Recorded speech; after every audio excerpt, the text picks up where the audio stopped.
Hey everyone, welcome back. It's Lucid, and I'm once again joined by Sai. This is I, and I'm once again joining the Disney-sponsored streamer Lucid. Disney sponsored. That's exciting. I wonder if figure out how to get this deal in writing from them. Okay, so Sai, you want to tell us what happened last episode? We're getting into like peak Dominions here. This is like if you're a late game Dominions fan, we're getting into it, and this is going to be one of the most exciting wars of the whole series, I think. So Yeah, hit us so with what's been happening. so I guess starting with the least exciting, the TNG war is kind of continuing in its grind, where the overwhelming pressure from Pangia's just massive economic advantage is continuing to push in spite of the Vengeful Waters, in part just using the fact that Pan has temples in every province to ensure that their dominion is slowly pushing them along, and they very quickly can seize whatever territory falls outside of the TNG dominion. Along the same lines, Erythia is continuing to march forward, using the fact that TNG has essentially just lost too many resources to like reliably win these head-to-head fights.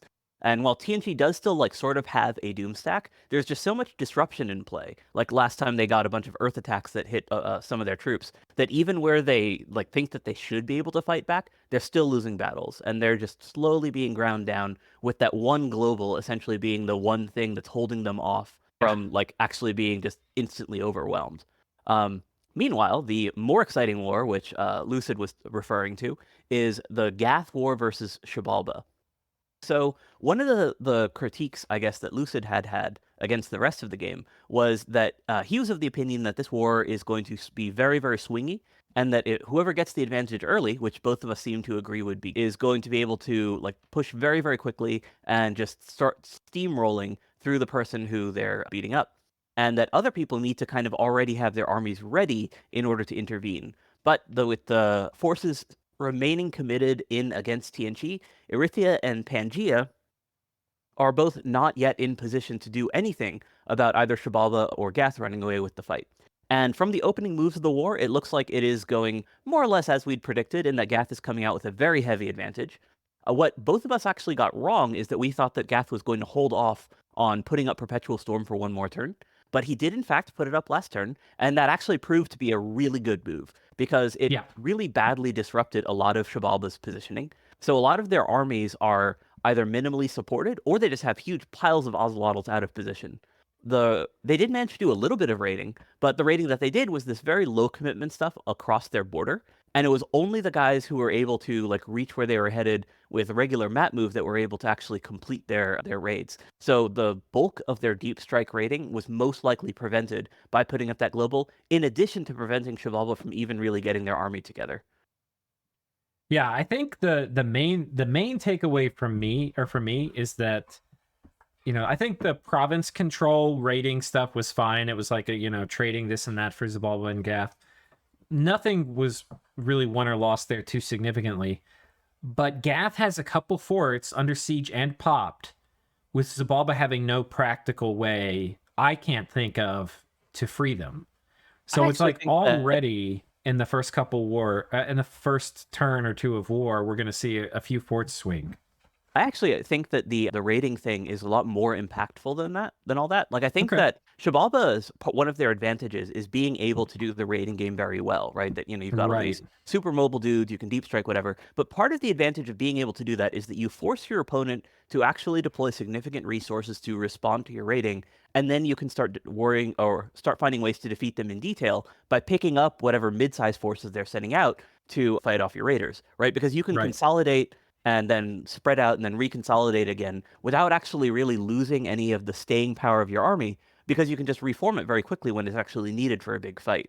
So by kind of blocking off their raiding, on top of like actually straight up blocking off their armies from being able to gather properly, they're also kind of turning off that aspect of the war entirely. So it has to basically just be these like death stack versus death stack fights that Gath is much better at. And even where there is raiding, it's like much more limited in terms of where Shivalba can actually reach, right? So it basically means that Gath can continue to play to his strengths without letting Shivalba play to theirs. Yeah. The other thing to maybe throw out there in full agreement with you is that, like, what we saw when TNG was fighting Zabalba is basically the number of armies they could have was limited by the number of storm staffs they had. And that can make, like, okay, Gath could probably easily have a storm staff for every major army, but Gath might not be able to have a storm staff for every casual raid. Like, and for a casual raid where 100 Aussies might show up and you're going to have, 60 or 70 sacreds and, 6 or 7 mages, that would be like a medium commitment raid from both sides. That's not the sort of thing Gath might be able to have a casual storm staff laying around for. But that is the kind of fight where having Storm up might swing that fight one way or the other. So, that's a big change for the raiding game, too, on top of all the mobility changes. Yeah. I think that we probably aren't really going to see that many of those mid-sized battles, just because how limited Xibalba is in terms of like where they can fight means that we're not going to see that sort of progressive escalation of force commitment, Right. I don't think. Yeah. Because Gath isn't going to give them time, I don't think, given by their moves last turn, to like start casually moving stuff around. This turn and neither Sire or I have looked at it at all yet. This turn is a full fucking call to arms. There are enormous armies on Zabalban forts. Gath is ready to fight. Bring everything you got. And so I think that's going to be the call that Zabalba has to answer this turn. But what you pointed out last turn is also very true in that Xibalba doesn't really have enough stuff in position to take these big fights. Not this turn, right? So it's very likely the big battles will be next turn, but he still needs to move. And now some of the armies, like the army in Zabalba's north that Gath brought, isn't on top of a fort yet. I believe it's out in the open. But the armies in Zabalba's south, these have popped forts. So those forts will probably be lost. But yeah, let's get to the messages here. Oh boy, this is bad news for TNG. Something we didn't notice last turn was that Vengeful Waters went down. You know what? We actually probably should have looked at that, because Xibalba intentionally, like, sort of in prediction for a Perpetual Storm coming, put up like multiple blood globals, basically just to like block or shoot down the Perpetual Storm cast. And we didn't see which globals were actually overwritten by that. That's true. In this case, it looks like we know one of them now, either from those blood globals or the storm itself. But it is telling that like all those globals that went up, they kicked other globals out of those slots. Yeah. Okay. So alas, Vengeful Waters has ended. It served its purpose. In recent turns, it only killed about 5 mages a turn, thanks to shrinking Dominion and enemies no longer committing big stacks of mages onto our infrastructure. We had put about 250 water in the cast, so that tells you something about how many gems went into Perpetual Storm, which is what dispelled it. Given that our goal for quite some time has been to stall and waste Panarithia resources and time, overall I think the 250 water was worth it. It killed well over 100 mages, but importantly, it combined with the Iron Walls and Wind of Death plays, just made it very slow and expensive to conquer us, without our needing to commit time, energy, resources to scripting armies that might beat Pan's major stack. We still have a lot of army left, protected by stacks of domes. We've been taking 4 earth attack hits a turn for the last 10 plus turns, which have had remarkable luck in hitting the most annoying target each turn. We assume Pan's luck, not Pan. TNG's luck this game, man. It's not been great. We assume Arithia's Wish Farm is responsible. This turn we blocked 5 spells targeting our hideout and still had a Pale Riders get through. Yeah, Earth Attack is one of the spells where the Assassination spell itself is not expensive. Like 5 Earth Gems for like a pretty good assassin is like very good value. It's mostly just that it requires these Earth 5 casters, which tend to also be super high value because those are your like army of X casters for your big stacks. Yeah, I do not like it being cast in this case, even though they're getting lucky and getting high value targets. I think if you're winning a war, you don't want to be winning it by spamming Earth Attack. It's just I like taking wars where I get better trades. I don't like spending 20 gems to maybe kill 5 commanders or 4 commanders. Yeah, I think in preparation for a big battle, it's worth it. Right. It's not like Disease Demon level of crazy, where like, you absolutely just spam it just cuz. But like being able to disrupt commanders from showing up onto the battle is a really big thing. And like in the Yeah. or in the most recent turn, we actually did see that having that impact where it blocked the TNT commander. So I don't think that it's been like used irresponsibly. No, but I guess what I'm saying is, like, if I'm attacking TNG, I want to also just have armies I can roll up in there and kill them with, and I don't want to be having to pay 20 gems a turn in remote assassinations to win. Like, I mean, I guess if that's what you have to do, it's what you have to do, but I'd rather do it with better economic trades and just kill everybody that shows up in his army. But, some of this is like, okay, well, like, it's easy to say, harder to do. Yeah, I mean, like I mentioned, it's more that we have seen it have like that actual immediate impact, and like maybe having 5 Earth 5 mages with those gems in the actual battle would have swung things just as hard. But like we know in this case that it did actually most likely swing the fight. Yeah, that's true. But I mean, I think also to be totally fair, Erythia could have better armies. Yes, Like, yeah, I don't disagree like there. I would rather win by that than being like, oh, I'm gonna give myself a negative Earthblood Deepwell to remove a few mages from your armies every turn. Yeah, Um, it's not that it's like it's a reliable thing to spam as much as before major battles it can be high impact. But like it's also yeah, like when you're dealing with like small raiding parties, fires from afar can be super effective. Even though yeah, like no, like people think of flames from the sky as being the big one, but like if you've got a group that's like a relatively small number and a fair number of them are like these naked human mages, it can be super efficient to just like yeah. stop those guys from showing up where they're causing you issues. Yeah, and I mean, again, that's kind of what I was saying too. Is like I think there's 100% times where Earth Attack can give you great value, and like you said, setting up for a major fight can be a great use. It can also be great value to pick off like high value mages that are alone or thugs that you think it will kill. Like there's a ton of things you can list where it's a great value. I just don't like the idea of being like, oh, there's probably like 30 enemy commanders in this province, and I'm just gonna throw Earth Attack at it. Hmm. You know, but Yeah, worked out for them here. uh, yeah. Okay, Latch. We are riding out to attempt and intercept a Pan army moving on to the enchantment site province. We'll see if it happens. The script involves a lot of our mages probably dying, and that is deliberate. Many of them are not really usable for us fighting Pan and Erythia, being astral mages, so they're attempting to get some value by spamming nether darts. Maybe that is dumb. Maybe I should be trying to use them all in big communions or something, but oh well. Their main job is to screen for magic duel and die, so we don't need to pay for them anymore. We're relying on morale plays pretty heavily, but we're committing a good number of sacreds, which will run over Pan's non-Tartarians pretty efficiently if they're able to close. As for tarts, we have a good number of depth mages on advance and cast, and hoping an awesome battle happens instead of us just missing and showing off the plan. Well, that's exciting.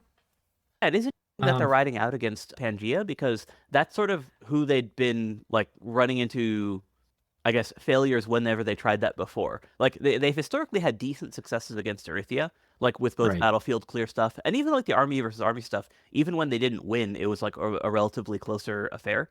Whereas whenever they fought Pangia, Pangia just did something cheeky, like mass evo with vortex, or like a sort of like battlefield spell combo, such that they didn't take significant losses from their fights against TNG. Um, They have definitely given Pan a black eye before, but it's been mostly through Vengeful Waters.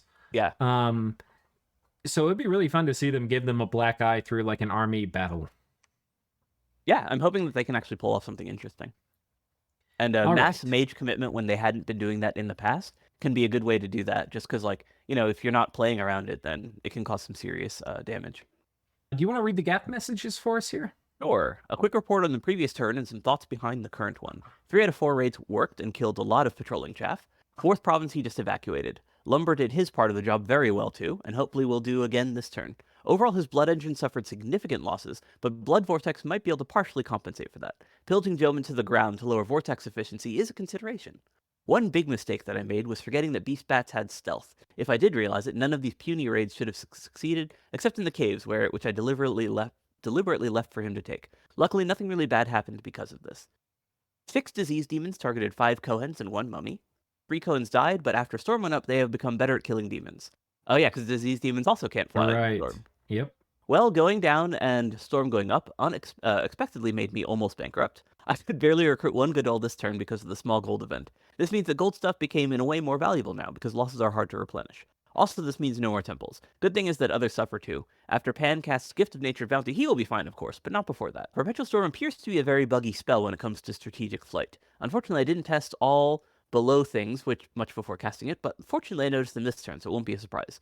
Flying Carpet and Ship both ignore Perpetual, as I told you before. You can fly just normally if you start in a cave, and this turn I'm trying to raid number 137, 5 provinces deep, with a vamp starting in 50. And the weirdest thing of all, which took me about an hour to figure out what was going on, it indeed cancels strategic flight, but flyers get all survivals and snow move, resulting in much better movement even though they don't technically fly. Moving into a highland for flyers costs 1 more than to a planar forest, which indicates survival. It is extremely weird and means that Shabala still has much more strategic options than was expected.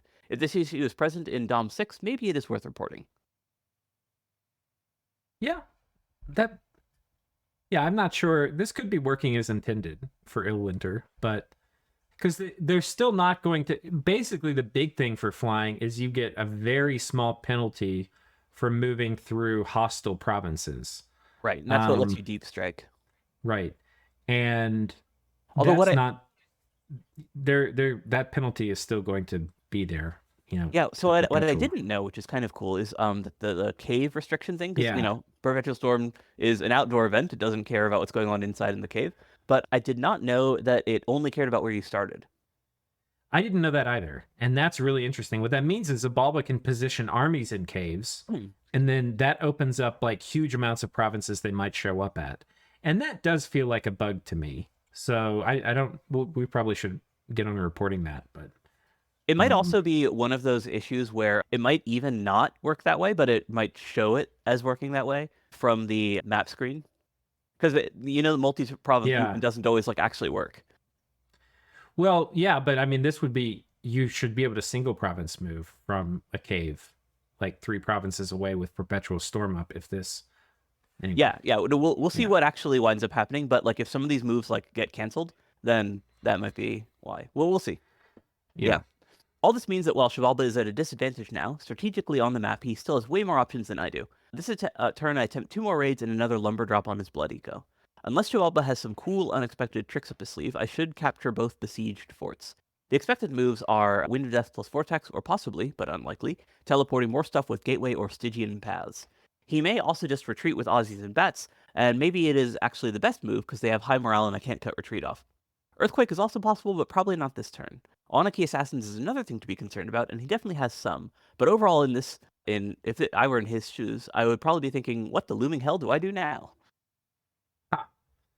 Yeah, so he at least knows that he is in a very advantageous position. I found that it's very normal for, especially experienced Dominions players to have really bad anxiety because they spend so much time thinking about what their opponents can do. And then when the turn actually rolls around, none of the stuff that you were worried about actually happens. Yeah, that's what I call shadow boxing. And it's when you're playing the enemy's turns, and you have to be really careful because if you don't do it enough, then you end up in a situation where you assume your opponent doesn't take advantage of all the great moves available to them, and then you expose yourself to basically getting destroyed. But if you do it too much, then you end up either being too conservative, or you spend all this time scripting and taking care of all of these things, and then basically none of them happen. So yeah, that second one's probably the more frequent occurrence. Is you just kind of over prepare and waste a bunch of time. Yeah, for me it's a mix because if I will not, I do if you and I were to fight in if we're in a free for all game and I know you're playing one of the positions, I would script my armies against you a lot different than I would, the average Dominions player. So I don't know. If somebody hasn't shown me the need to do full shadow boxing, I normally don't. Yeah, but I think that's fair. Especially if you're playing in a mixed skill game, knowing who you actually need to devote the time to fight and who you don't is probably a good skill in and of itself. Right. And I mean, it's actually an advantage. It's not just time saving when you aren't shadowboxing somebody. You're also going to do better resource allocation, right? Like if somebody isn't doing fancy shit, then you don't need all the stuff to defend against it, and you can take more of their stuff with the same amount of resources. Yeah, definitely. Yeah. All right, we got a message from Zabalba here. Perpetual storm went up as expected. Fun fact, you can still fly in caves. So did two of our blood globals that we planned. Supposedly, one of them took down a 300 plus gem maelstrom, which is neat. Another downside to Perpetual Storm is that it weakens Infernal Disease as remote attack, as a remote assassination mechanism. As your disease demons have to walk to the commander or mage they want to kill, unless they're in caves, in which case they fly in. We also suspect that Perpetual Storm going up broke some of our normal phase movement due to how movement cost is recalculated. In Diplom news, no lobby gank just yet. I guess my spidey sense was a bit off. Pan might join on our side against Gath in 5 to 6 turns, but I'll believe that once I see it. While Looming Hell, and I believe that Pan and Gath are in a nap 3. I think they had a nap, I don't know, it was a long nap that went to like turn 80, and we're well past that now. And I think they're now in a nap 3. While Looming Hell is an anticlimactic global, the effects are weak, but it does take up a global slot. Blood Vortex is pretty neat. It should give me between 50 to 60 slaves a turn. Omni can explain how Province pop size impacts Blood Vortex slave income, and has a chance of firing a random event that gives us some demon troops. In my qualifier game, I got a Storm Demon Commander with a Water 1, along with 7 Storm Demon troops. Yeah, I actually like Looming Hell. I think it's a decent global. It's not like going to win you the game, but it can be cost effective. Yeah, I think it's more just that it's much weaker than Vengeful Water, or in many cases, Dark Skies. So, because it's kind of like in arguably the same ballpark as like a defensive global, then the fact that it's not this, huge advantage makes it kind of stand out as underwhelming, just because, that's what you're comparing it to.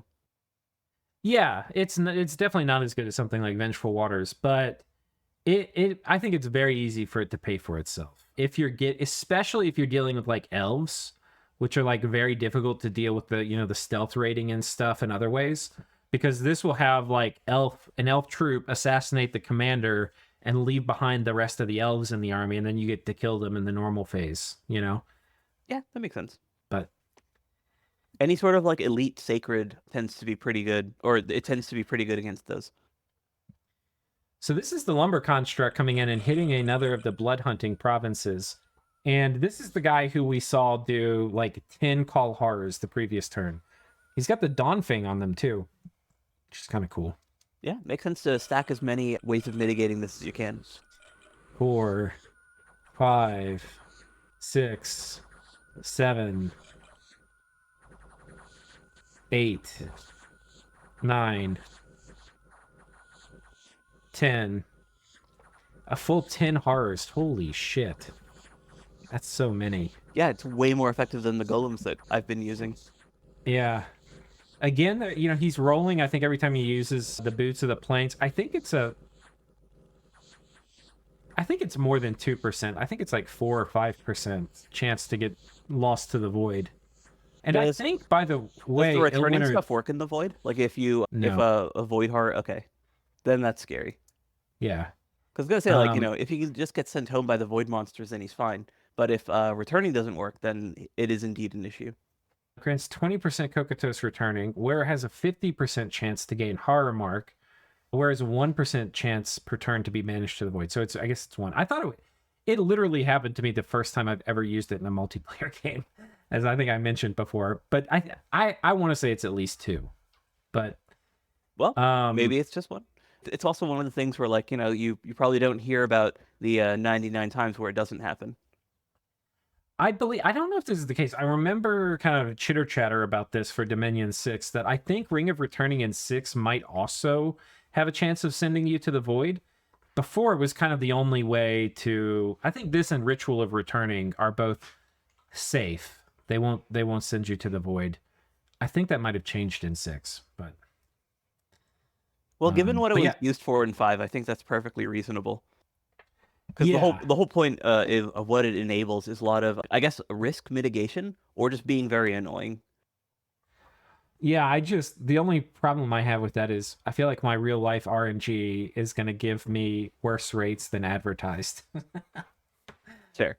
But yeah, like I mentioned though, one of the funny things about these like low percentage things is that most of the time, it statistically is working exactly as it says on the tin, and you just don't remember the many, many times where the expected result happens. Yeah, no, that's probably fair. But I definitely feel cheated for whatever that's worth. Okay, we have this Gath, 2 Sin Lesser Horror casts. 1 Sin Lesser Horror. This one does not work. Kills a few wolves. And this is 2 Sin Lesser Horrors. And this kills an Aha and some Chaff. So this one worked. This one was probably worth it. Now, one of the things we didn't see that would have happened between these phases, any of the raid commands, and that was something Gath referenced here with when he says these 3 out of 4 raids worked. This is the raid command that he's using to hit infrastructure or blood hunting provinces. And so the other some thing of those happened here is that both sides, because they're major blood powers, probably are spamming the disease demons. Right. I mean, we know from what they're referencing that Shabala has been, but like it's such an efficient spell. Yeah, it is. The thing with Disease Demon, though, is that the Disease Demons have 2 magic attacks. They're a lot like a Fiend of Darkness. And they're not super high damage. So if you have protection, they also have like fear and disease. If you have protection, basically they're really good at killing pajama men. But if you have protection or defense, like any kind of thug stats, you usually can kill disease demons pretty easily. Though a lot of times you get diseased as a side effect. So it's it's really a pajama man killer, but it's really, really efficient at killing them. Yeah, it's also just good at like incidental commander removal stuff. So like, you know, if you've got regular indie commanders ferrying around your dudes, then they can also die to those really easily. Right, and it's so cheap that it's probably the best way, aside from like Flames from the Sky, to remove like commander chaff that are going to maybe block more efficient assassination options like Ananqui. So, you know, there are ways for Xibalba to really, really lean into like assassination spam, especially if he's combining like, you know, Flames from the Sky, Murdering Winter, Disease Demon spam, you know, various remote assassinations, and then plus the Ananqui and the Camazotz. There's just a lot of different threat vectors, and at some point it becomes very hard to defend against all of them. I mean, it's almost impossible to defend against the Ananqui assassins. Those things are fucking terrifying. So then it's like, you know, maybe you put gems and gear on guys to survive Camazotz assassins, but then that gem and gear is often forfeit if you run into an Ananqui assassin who's going to drain life you with the water bottle. You know, it's like, okay. And while, like, you know, those guys are expensive enough that you can't have just, like, absolute swarms of them, they're by no means unique. Right. Okay, so we saw... Okay, so this is the... We have been talking about Xibalba and McDonald's armies. This is like the kids' meal, right? This is the McDonald's kids' meal. The standard stack of an it's a Chillin and 30 Beast Bats, which he had reasonable success with the previous turn. I think he probably had 2/3 of them work, maybe half of them. Yeah, and I'm guessing that if it is indeed the Starts in Caves thing, that's where most of those rates came from. Right. Let's see how this one went. The storm is up, so these guys can't fly, but they're doing Blade Wind. Blade Wind's going to be really good here. That Blade Wind's hitting assassins. The Beast Bats slowly chewing their way through these guys. Might should have put some of those on advancing cast. I'm actually surprised at how well the Beast Bats are doing, because I found that they tend to get wrecked by a lot of regular infantry units just on account of the fact that they have a one-linked attack. This is a great example. Perpetual Storm, I feel like, swung this. You know, 100%, yeah. Yeah. These guys would have been so much more effective without Storm up. But yeah, if you look at... this might have been... If Storm wasn't up, this might have been, like, 7 dead mages from Gath. You know, instead of a completely clean kill on this raiding party. On the other hand, I think that Gath made this move in anticipation of the raid, knowing that Storm was up. Yeah, so... Yeah. But yeah, if you look at the Beast Bats, one of the things that makes them like way less effective than some of their stats look like on paper is just the fact that their attack is link 0. Like most animals, right? But they don't have perfect morale to overcome, so they actually are getting repelled. Right, yeah. Yeah. I think we looked at that a few times. No repels in this case, but let's see if we can find another one. Hit, missed. wait, yeah, okay. We're not seeing any repels yet on these combat law. Oh, here we go. Here's one. So Yeah, but these are like regular spear infantry as well. Once if they run into like sacreds and stuff, it's much worse. One of the fun things that I think Jude was trying to do with these guys is run them with Blood Vengeance specifically for the repel. Sorry, Blood Vengeance and yeah, what's dude, the astral one? Legit. Fate Weaving. Fate Weaving. Yeah, the idea being that you get all these 1 damage rolls that now get an extra DRN roll on your damage. So you basically kill people by letting them kill your beast bats. That was the get repelled bless that Zan and I kind of pioneered for my Satis game. Oh yeah, you were running that on Tomb Worms. Yeah. Same idea. That's the same thing. You're looking. The only problem is the problem with the beast bats is you want better morale, because if the morale on them fails, then they actually don't attack, and then they don't get the repel damage. Right. So yeah. So you could actually run that. Maybe with that you would actually pick up a few morale, or you could pick up Berserk. That would, like, Blood Vengeance Berserk would actually be really funny. Yeah, very expensive though at that point. Yeah. But I mean, I guess if you're running a pile of Incarnate Blesses for a bad unit, then you may as well go all the way. Might as well. So these things here are tending. So Gath was probably thinking, hey, there's a high likelihood this province here is going to get hit by Sin Lesser Horror. And Xibalba was coming in to claim this in the normal phase after the magic phase Sin Lesser Horror attack, but Gath sent better stuff. And that's what happened here as well. Yeah, it's interesting that he's using here that he's sending like these Abbas out. I guess he just has a bunch of them. Yeah, I mean, I think what he's doing here is great. Like, this is another one. He's just contesting all the Sin Lesser Horror spam.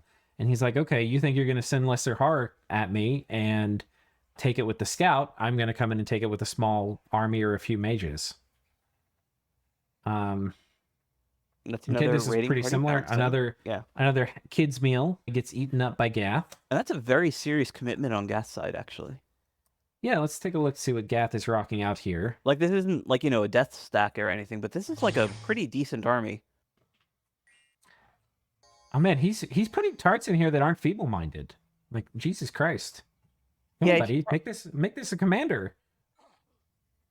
Yeah, especially another with the Titans, because those Titans are actually really good thugs. Yeah, and they've got 4 stars. Like, what are you doing, buddy? Come on. Well, the stars are from his farm. I know, but I'm saying it's another reason. Oh, this one just lost an arm. All of these guys, damn. I mean, those are totally worth Gift of Nature's Bounty. I'm sure. Gift of Reason. Oh yeah, Gift. Yeah, I think just based on like what he's sending out there, this must be very close to where his Doom Horror stuff is. Just on account of like that they're in the neighborhood. Yeah, could be. Yeah, I mean, he's got all those nature mages, so he definitely could Gift of Reason a fair number of those, if he has the gems for it. Oh, whites, that's cool. Yeah, this is another Happy Meal army, and the problem too is, like, Xibalba in the previous time has basically shown, hey, I'm not going to put the time in, because it does take a lot of time, to mix up my raiding game. You can basically count on 1 Chillin', 1 Ayats, and 30 Beast Bats. And Gath is basically putting stuff everywhere that's going to kill that. We've seen none of these kids' meal armies work so far. Not this turn, yeah. What I will say, though, is that these commitments that Gath is putting out are like actually pretty significant. Like, these are not super cheap stacks of dudes. Though, to be fair, if these were to run into, let's say, 50 or almost 100 Aussies, they would lose. But I feel like with Life After Death and with Rigor Mortis and some of the other stuff up, there's a chance it would actually kill a lot of them too. Like, this would probably kill its weight in Aussies, I'm guessing. Whites are very good units, but they tend to like buffs very well. One of the reasons why whites are such a good late game summon is just that they have like really good real armor, which for a lot of summons you don't get, right? Like, a lot of late game summons, even like, your demons and whatever, outside of demon knights, they don't come with gear, which means they actually don't scale well with like your army of gold and stuff, right? Because they're still, if you don't have armor, then you still only get 20 protection. Whereas these guys have a chainmail. Yeah, so they've actually got bark skin on them, but yeah, nothing else. Yeah, but my point is more just that because they scale well with buffs, they like actually become like really good units again in the late game. Yeah, definitely. Okay, I've lost which one this was. No, you were right. Yeah, you It's the white. Yes, this is the new one.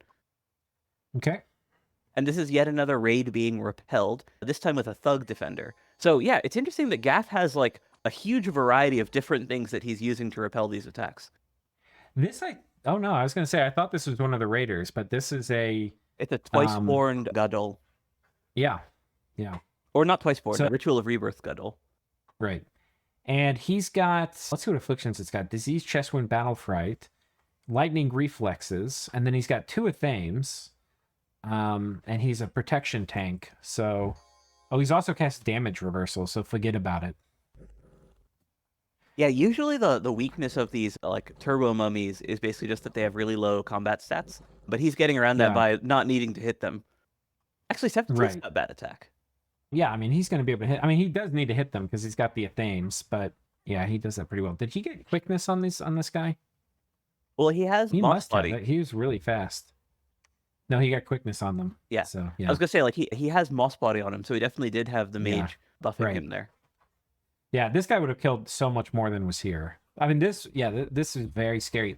And the thing is this sort of thing, like a super combatant, is usually not great against Xibalba because it can be targeted with like, life for a life, but it can also be targeted by just flyers attacking turn 1 and killing your fluffers and your mummy. But all of a sudden with Perpetual Storm up, you don't have to worry about that. You can use your super combatants a lot better. Yeah, because it's an undead super combatant, it's not something that you can deploy offensively, because then he just sends out the death mages on advance and cast. But for counter raiding, it's very effective. Ooh, buddy. So this is the army that Gath sent in the northern part of Xibalba, right? So this is right around Jomin.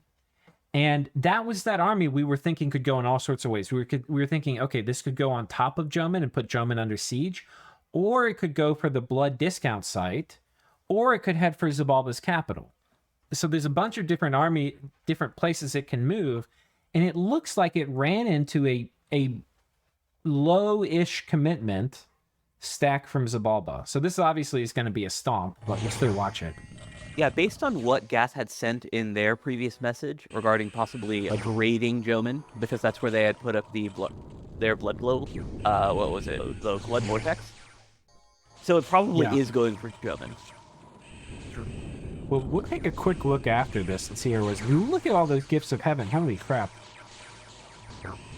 The Omni Killer. God.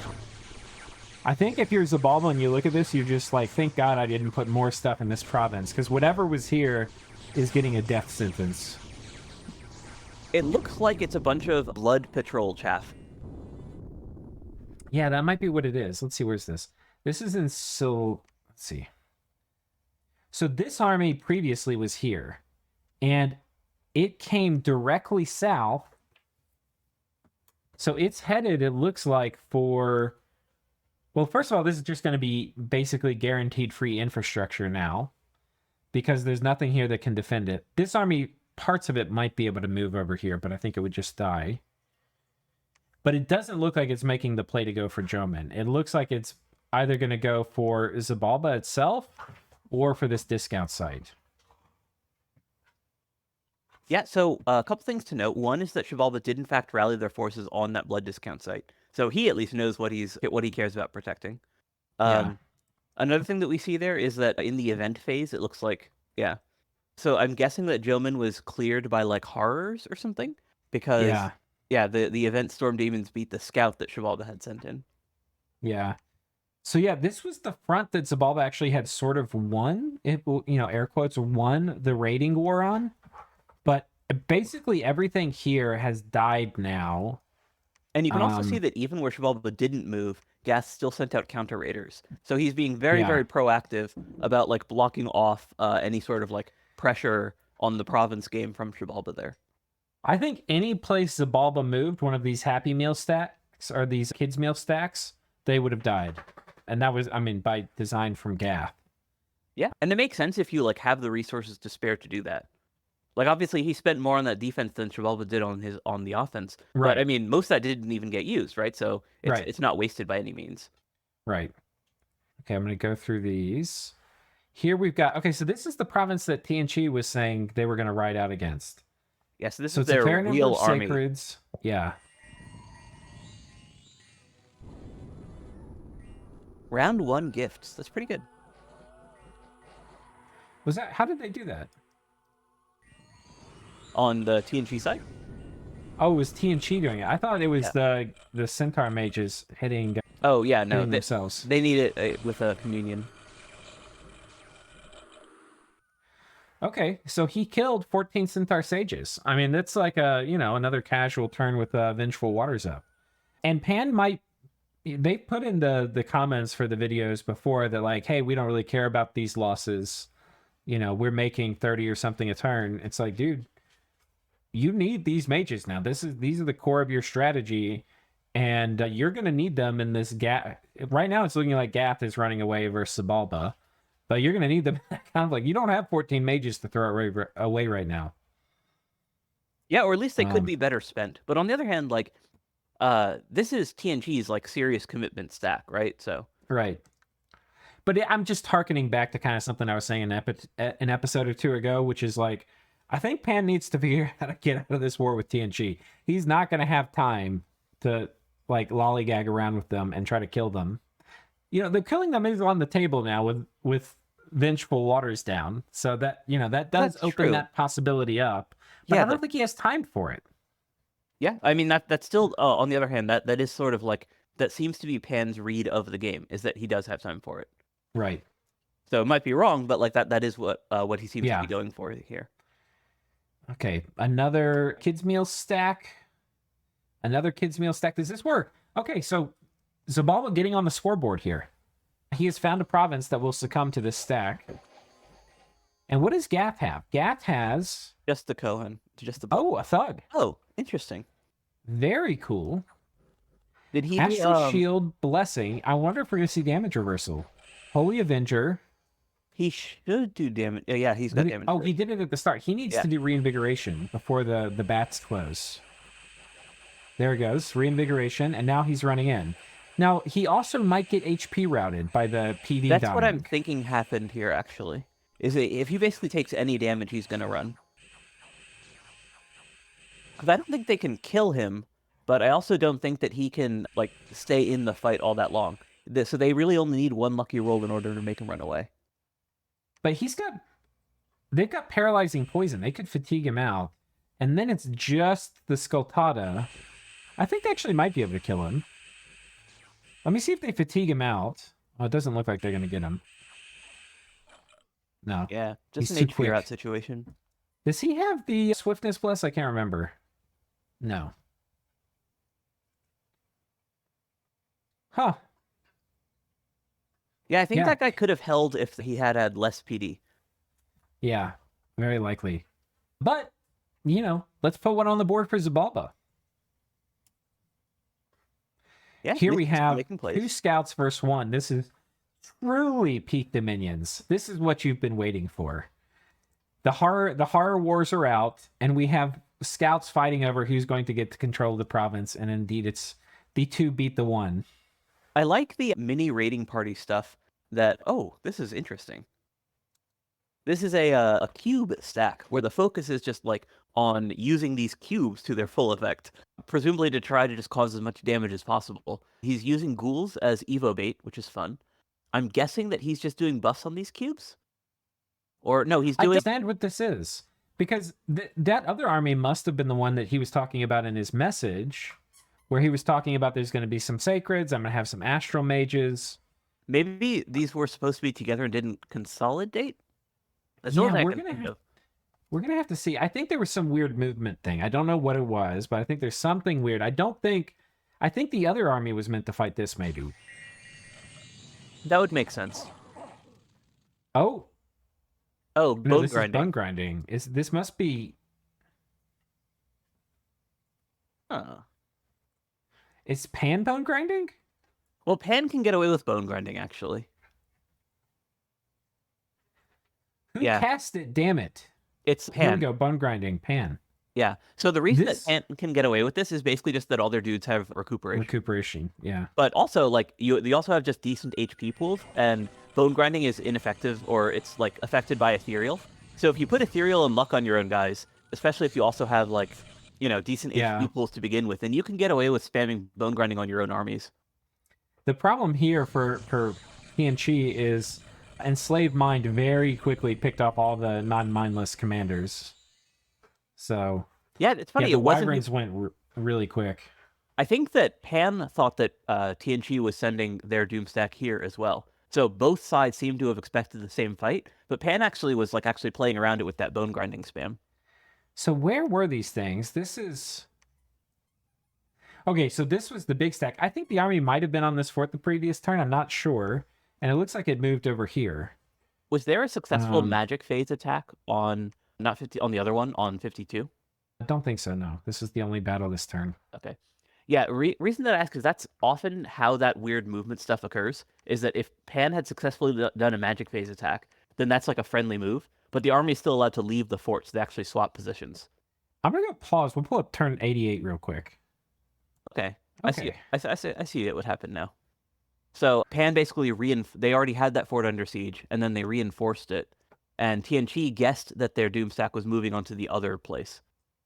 Right. You know, TNG basically just lost a 50-50 guess as to which. This army is what we saw do that big fight, and it could have gone here or it could have gone here. Right. And TNG thought they were going to move the big army on top of the big fort with the really valuable site on it, the enchantment bonus.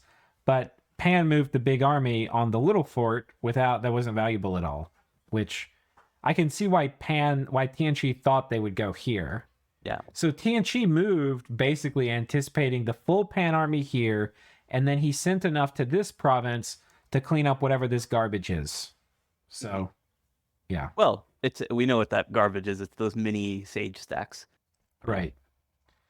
So he kind of just guessed wrong. No movement shenanigans, just a coin flip. Yep. All right, I'm going to go back to 89. Yeah, magically we are back. Yeah, so no movement shenanigans as it turns out. Both forts were under siege. So what had happened was that both sides seemed to have expected a big battle. It's just that the coin flip went the other way, and TNG moved their big army onto where Pangia had only a little stack, and Pangia moved their big army onto where TNG had only sent out a littler stack. But both sides seem to have actually wanted this fight. It's just that they crossed ships. I think this army have gotten munched by by Pan's army though. I mean, because didn't it do a? Yeah, was this bone grinding? No, it's the mini. It was stack. this one. Yeah. The one that hit this. Yeah, so against the bone grinding stuff, I'm pretty sure that Pan would have crushed this. Yeah. So in some ways, TNG's actually lucky that they guessed, quote unquote, incorrectly for where the Pan big army was going to go. Yeah, and now both sides kind of see what the other side was doing. So we'll see how they're adjusting. But I am expecting, in part just because like TNT just kind of wants to ride out, right? Like they're kind of done with the game. They just want to have, their cool big fights. So I'm guessing they're still going to try to take this battle again. But now that they see what Pangia is doing, I'm curious to see what they're going to be doing to mix things up. And, same goes the other way. But in Pan's case, they probably would have looked at that and gone like, hey, my plan would have worked. Yeah, I know it's like the cultures aren't right, but I kind of feel like this is the Rohirrim, like getting ready to march out to like ride out into Gondor. It's like, ride with me. It's riding up and down the lines. TNG's final stand. Oh yeah, screaming death. Yeah. Yes. I forget. Is that what it was? Screaming death? Yeah. Oh, to death and wait, no, what is it? A long day, a blunt day. It's so that's actually like an interesting thing in that it's taken from the Ragnarok thing. Oh, okay. I didn't know. Like it, the whole spear shaking day, shield broken day. I mean, Tolkien's obviously much better, more as far as the translation stuff goes, but he kind of cribbed on the Ragnarok poem for that speech. Okay, that's awesome. That's why we keep you around. So you got all this great. This nerd great stuff. Trivia stuff. That's awesome. Red Day.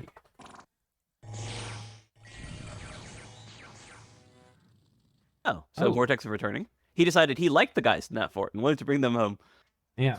Saves a few Aussies. But this is so we are now, this is the first of the fort battles. So this is Gath taking this one fort, which was one of the forts in Zabalba South that we were like, Zabalba has no way of defending. Curious. So I'm guessing that he teleported in the astromates there to teleport them out. Right.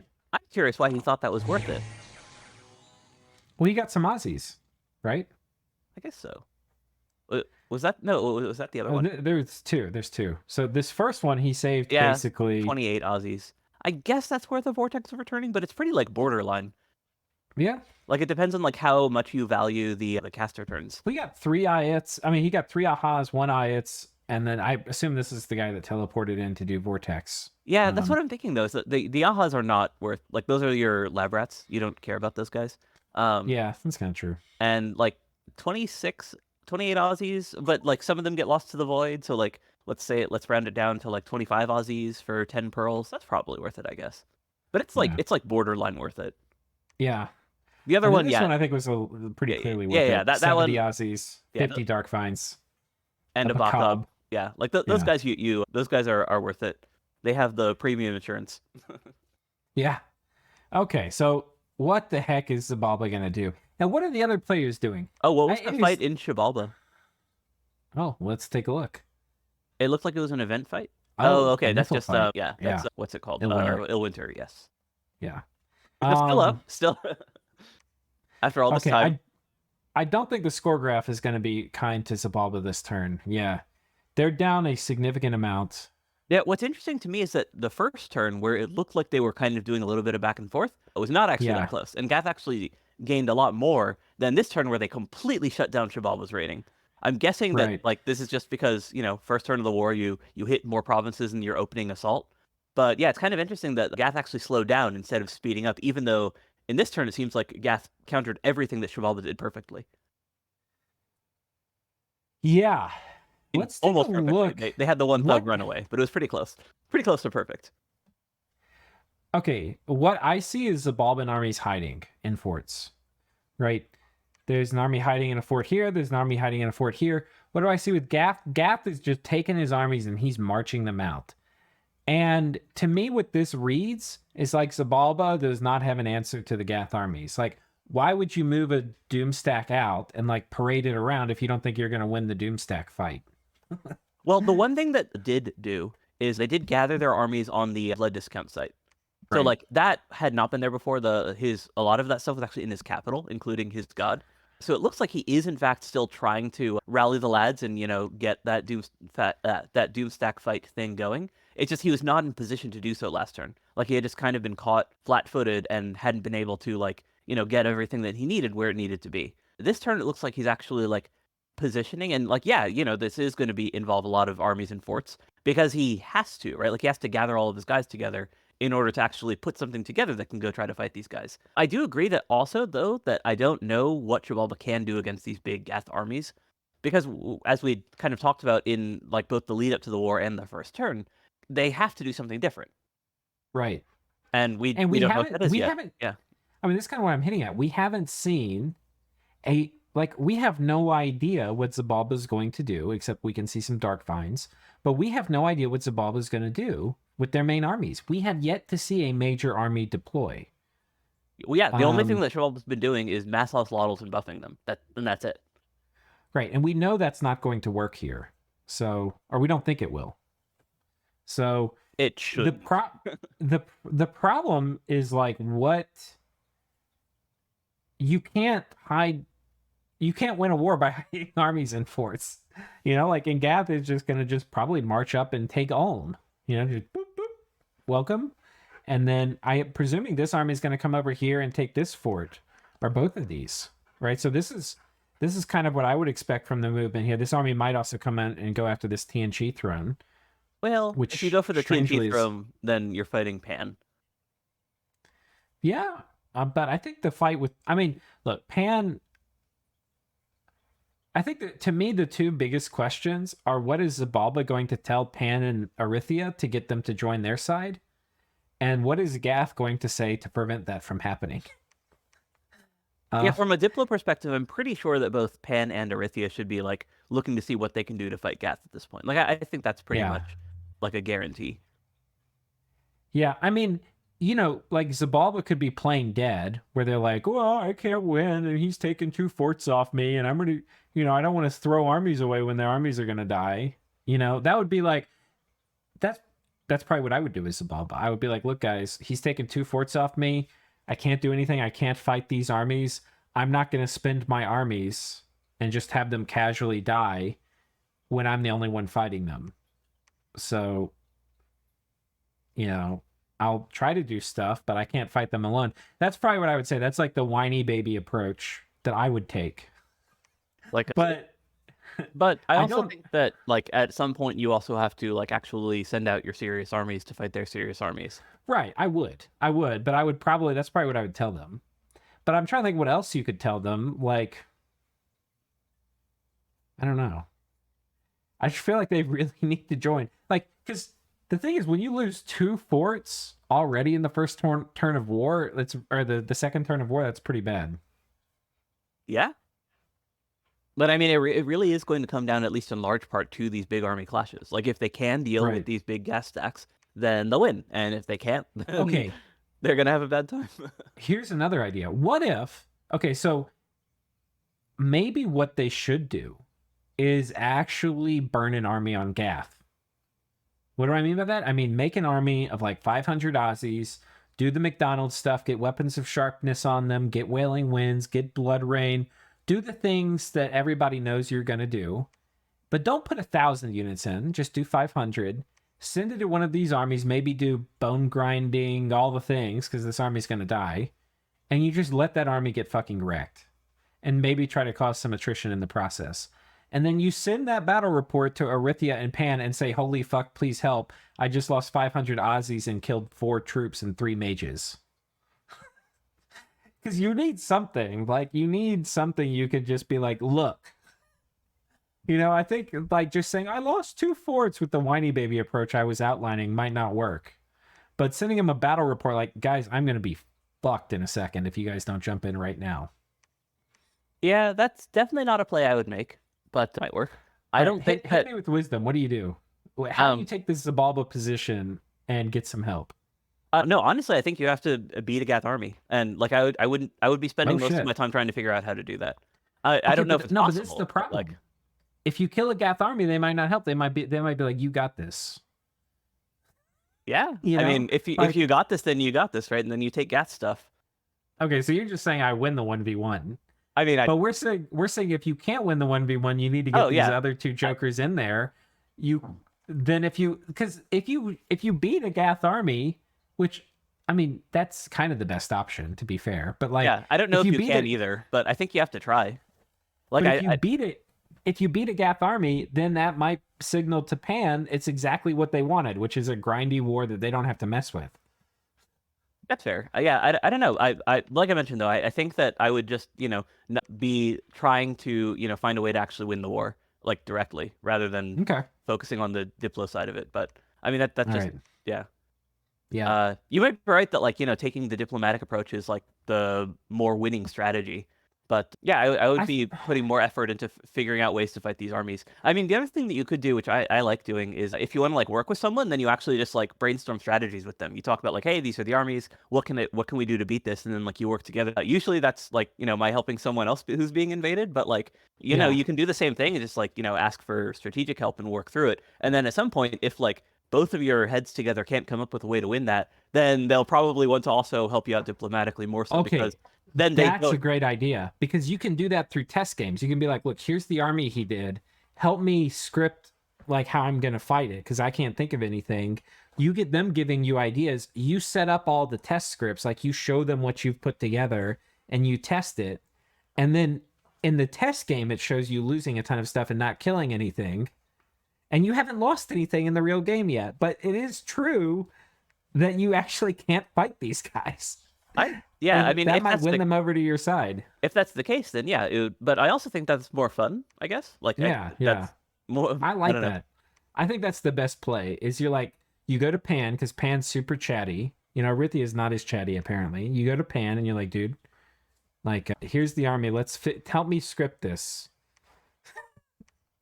And y'all just you just chat for like 3 or 4 hours and you run a bunch of test games, and then when inevitably it doesn't work, then maybe they'll be willing to help you.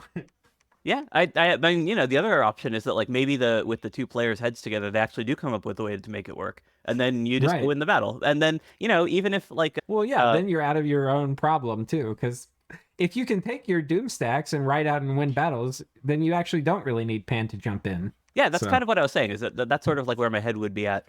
in terms of like what I'd be focusing on. And yeah, Okay. if you can pull it off, then awesome. If you can't, unfortunate, but you know, at least you tried. And yeah, from Well, a there we go. diplomatic perspective, it's also pretty fun. But also like that's more like that's I don't know, like yeah, yes, that is diplomacy, and you know, you can be manipulative with how you do that or whatever. But it's also like that's you know, you're just playing Dominions with your buddy, your new buddy Yeah. Pangia. No, But I don't yeah. think, by the way, I don't think that's manipulative at all. I think, especially if you're actually like, as long as you're not lying about the kind of resources you can bring to bear and the types of things you can do, like, you're actually being like, how the fuck do I fight this? You know, like, this is not a, This is like, not an this is easy a army real to beat. question, Yeah, right? yeah. This is a real question. What could I possibly put in the field that would kill this army? And you and I have no idea. We would not be able to help Zabalba really. I mean, we have some ideas, and Zabalba could test them for us, but I don't think they're going to work. Yeah, but yeah, I also just like I mentioned, I just think that way of doing it is more fun, in that you know Yeah.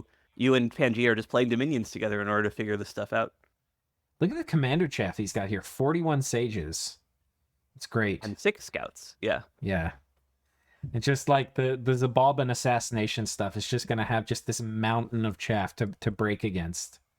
Yeah, and I mean that's a great use of those sages because you legitimately want to stop paying their upkeep at this point. Yeah. Yeah, I mean, in Gath especially, because they're like, we could afford to recruit 1 mage this turn. Let's look at their income real quick, because they were complaining about it. Yeah. That was a pretty precipitous drop with Well of Misery going down and Perpetual Storm going up. Yeah. And the other thing is that presumably they've, you know, been cutting all of their, or a fair portion of their blood hunt patrolling, but they've probably still got a fair number of blood hunters that are just like hunting in under patrolled provinces too. Yeah. Okay, so we're at an hour. We probably need to wrap up. Where are there any places we could have big battles? Presumably the Aussies could get here. I think it's unlikely, but there could potentially be a huge battle here next turn. I think that's very unlikely. I think it's more likely if we do see a big battle next turn, which I don't necessarily expect. I think that it would be in between those two. Like if they both head to this, like if Shabalba gathers there, and that is kind of like the obvious place to gather up, right? Because you've got all those dark vines immediately south of that. If Gath predicts that and is like, yes, I want to take this fight, and then moves their Doomstack south, we might see a big battle there. Yeah, that's a good point. The risk of doing that, though, is that they're sitting on top of a fort right now, which means that they could get assassinated to heck. Okay, so this is another interesting geography situation here. So these 2 armies here, I was saying this army might come over here and like take these forts, but it's blocked here. It actually could only go up this way, or it would have to go here onto this wasteland. Well, the wasteland is nice because you can summon your Shadim and Sairium there. Right. So it's a nice reinforcement spot. What I'm thinking this army is going to do now that I see that, though, is this army I think is going to come and take Ulm. I think this geographic barrier is pretty intense. It's going to just make it a few more turns before they can get onto a fort. And I think this army is going to come over here and threaten this fort or this throne. So I think these armies go like this, because I think Gath is thinking about thrones a lot, too. They were talking in their messages about that. As well, they should be. But yeah, I think that, you know, just for fighting Shabalba, both of those armies could go 1 province northwest. Right? Yeah. So like that one goes there, that one goes there, and then you know you kind of keep these Doomstacks in reinforcement range of each other. So if one gets like super attrition, like you just lose a ton of mages from assassination or whatever, then the troops from the other one can still be useful. Yeah, and that's another thing is we might see some of these armies staying still to like patrol out assassins. It depends how like what kind of quantities Zabalba's using. But if there's like 30 or 40 assassins that Zabalba's putting in a province, then we're going to see these armies like stopping to patrol. So the thing is that if Shabalba does in fact have that assassination spam going, it's almost certainly where they have their forts, right? So we would see that basically immediately preceding siege storms. And in that fort that Gath is sitting on right now, they might have a ton of assassinations going off there this turn. But then, you know, after the fort gets stormed, Shabalba can just move all those assassins right back out, right? Like there's no reason for them to risk their premium assassins, right? Like the Anarchy assassins, that sort of thing. Right. Those guys should probably just be assassinating on forts. Yeah, that's true. But they would have done that this turn, presumably, because this was the turn. Yeah. So. They would have done that this turn if they had the stuff in position already. Whereas this past turn is kind of where I would say the first opportunity where they really could see which fort was going to be under pressure. Although on the other hand, I would have probably guessed Joman maybe and put a bunch of assassins in there. where, now they're kind of wasting their time. But if they did guess correctly, this would be this turn would be the first one where we would see those premium assassins come out. But even then, I'm not actually expecting it.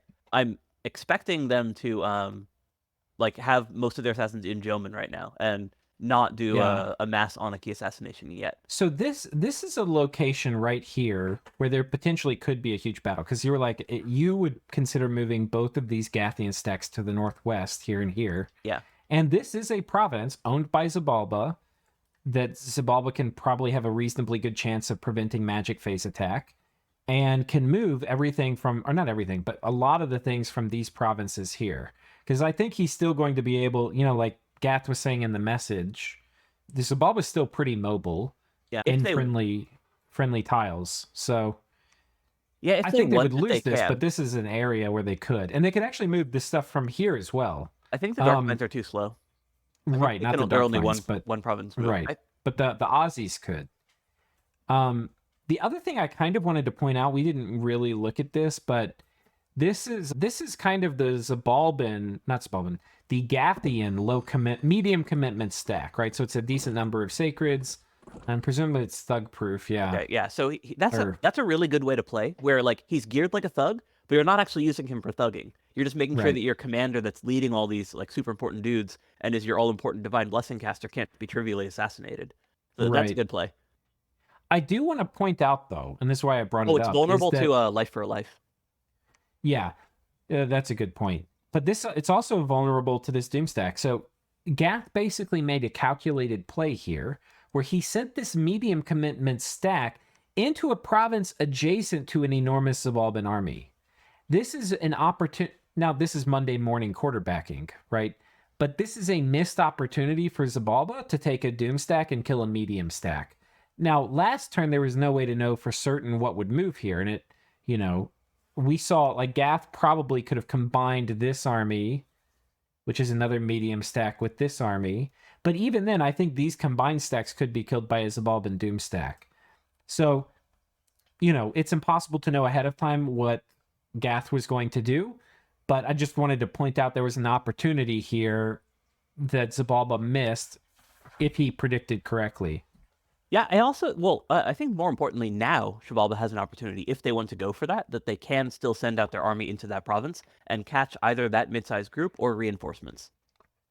Right. I mean, they could do probably an army here that would be capable of killing this, and then they could move their Doomstack here that would probably kill anything or these combined.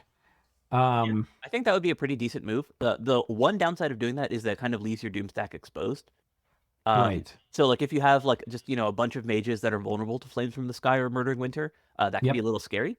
But outside of that, I think that's a very good move. I think that one thing that Xibalba and Gath, I guess, both want to keep in mind is where they can have domes.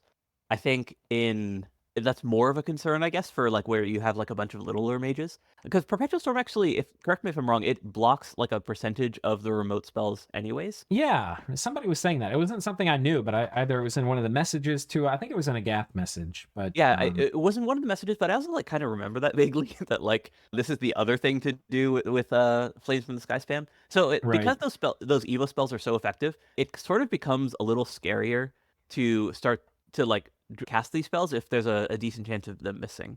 25% chance of failing. Yeah. Yeah. Here we go. Yeah. So that's the other consideration is yes, I do want to cast the spell, but it needs to be 25% more effective, right? There needs to be even more squishy mages in there in order for it to be worth the risk calculus. Right. That's 100% true. And it becomes even harder to rely on if you're counting on stacking multiple Flames from the Skies. To if a unit needs to be hit twice or 3 times to die, right? Well, now the odds of that happening with a 25% chance to fail are starting to get crazy. So. Yeah. So all of Gath's bigger mages, their Kohens and so on, those guys should be totally immune at this, or not immune, but they shouldn't care about that anymore, even if they're ungeared, because I think they also have 5 base fire resistance. So those guys are they're not going to be vulnerable. fine. Yeah. Yeah. Okay. So there's potential for some big conflict here, but I think this is the big thing. Turn. Right. Yeah. Probably not next turn, but really we need to see, hopefully what my hope is, my midnight desire is I want to see a Xibalban Doomstack roll out in full force, in full fury, And like, it would be great to like have it show what it's going to do in some huge fight that they win. I don't think they have that luxury exactly. I think they just have to take these big armies and start moving them around and catching shit like this. And so that's what I hope to see next turn. Is I just want to see what Zabalba's packing. Yeah, me too. Actually, for me, a lot of that is just curiosity, right? Because like, Yeah, we've been hyping up Shabalba's late game toolkit this entire game, and we still haven't seen them do anything interesting. So like, I just want to see them do Yeah. something cool. I mean, okay, they've done some interesting things, but it's like a standard weapons of. I mean, the turn one weapons of sharpness with gems, and that was cool. Like, it was a very efficient, methodical way to play Zabalba. But I yeah, they're not doing guess, the other but cool like, shit. yeah, I want to see I'm just saying, you have a high bar Sai for cool shit. That's what I'm trying to say. I mean, I think that like just stacking buffs on Aussies though is like the basic Shabalba. I want to see the Right. the cool sexy Shabalba. That's with, right. like- He did take a pretender design for Toolkit Zabalba, and by God, I do want to see it. Yeah. I actually do think though, like now that I've, kind of seen the play, I actually think he probably just was thinking of like, getting more gems and stuff and still playing generic Bless Shabalba with a lighter Bless. Okay. Yeah, But it could be. Could be. We'll have to see what actually ends up coming out. Because either way, he's going to need to do some major magic in order to beat these Gath armies. Yeah. All right. Well, thank you for joining me for yet another episode. And viewers, Yeah. we'll see you next time. Yeah, this was a long one, so thanks for sticking with it. Yeah. Cheers.